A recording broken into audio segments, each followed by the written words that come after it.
Blade Runners. We are back with a new comic review, and this one is from Image.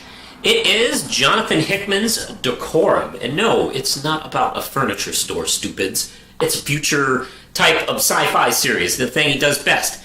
And also the thing he does best is he does what he's done at several of the Marvel titles he's done. You know, Fantastic Four, Avengers, and X-Men is he kind of like frames it in a very easy to explain device where, let's see, he like explains who like certain characters are, not specific characters, but groups of characters and nations, and does a lot of the world building outside of the narrative.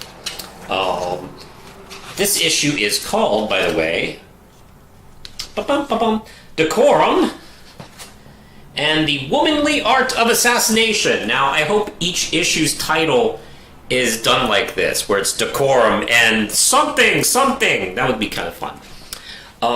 Okay, it gives us a little world building here, where we see this this planet being decimated and by space colonists. They take something after butchering like one of its natives to get this very huge, apparently powerful, I guess, diamond or something like that, and it floats through space. We don't see it again. Then we shoot back to we get a little bit of explaining as far as like how these worlds are set up. There is, let's see here. There's the Orion Cognos League, the Union, Shattered Empire, the Church of the Singularity, Syndicate Major, the Norma, let's see, yeah, the Norma Correlation. That's where my mom is from. So, we get to meet this character, Niha, and she is a courier for this guy, this kind of rich, powerful dirtbag named Luca, and he basically informs her like, hey, look, this is a dangerous job I want you to do. I know you don't want to do it, but it pays extra. I know you're in a tight bind, but here you go. And yeah, he kind of talks her into it. She's not kind of crazy about it, but she goes forth. We get some explanations as far as like the cryopods that are surrounding them, and there's a scene.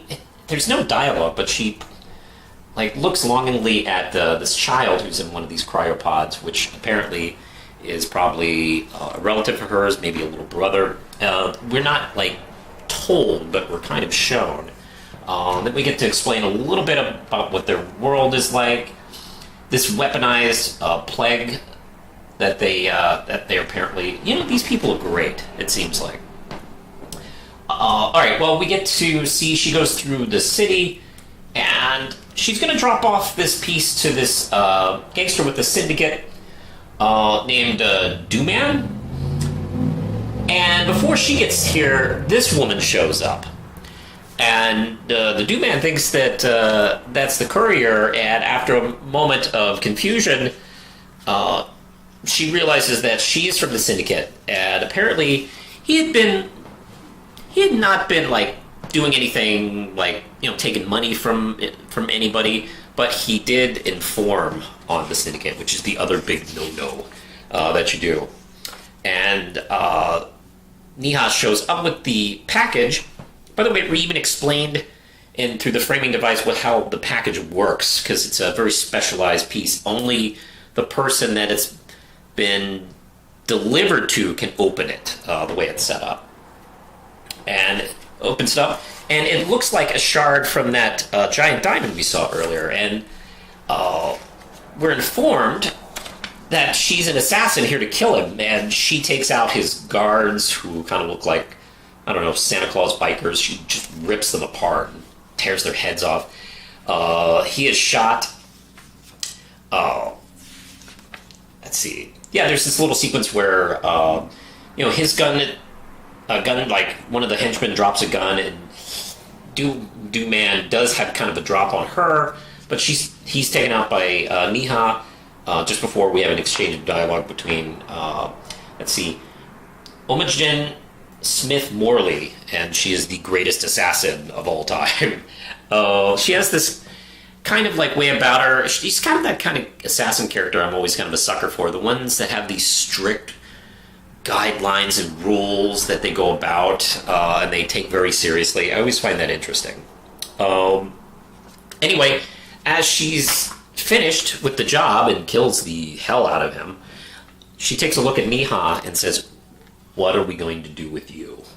Not a bad cliffhanger. So I'm really interested in Hickman's work lately. I'm kind of a sucker and totally in love with his X-Men run right now, so this was definitely an easy buy for me. There were several different covers. I like this one the most. The art is really interesting. This art is from, by the way, I didn't even introduce the artist on this. My apologies to Mike Huddleston. And it's really gorgeous. It uses blends of different colors. Like some pages are full color, and some are black and white, and then there's kind of mixed, coloring here and there. It's absolutely gorgeous. It never stops. It never stops being interesting. On every page, there's something new to look at. And I enjoyed quite a bit. So yeah, I'm going to give this one 5 out of 5 Ram Chips. It's definitely worth checking out. If you can find this book, pick it up.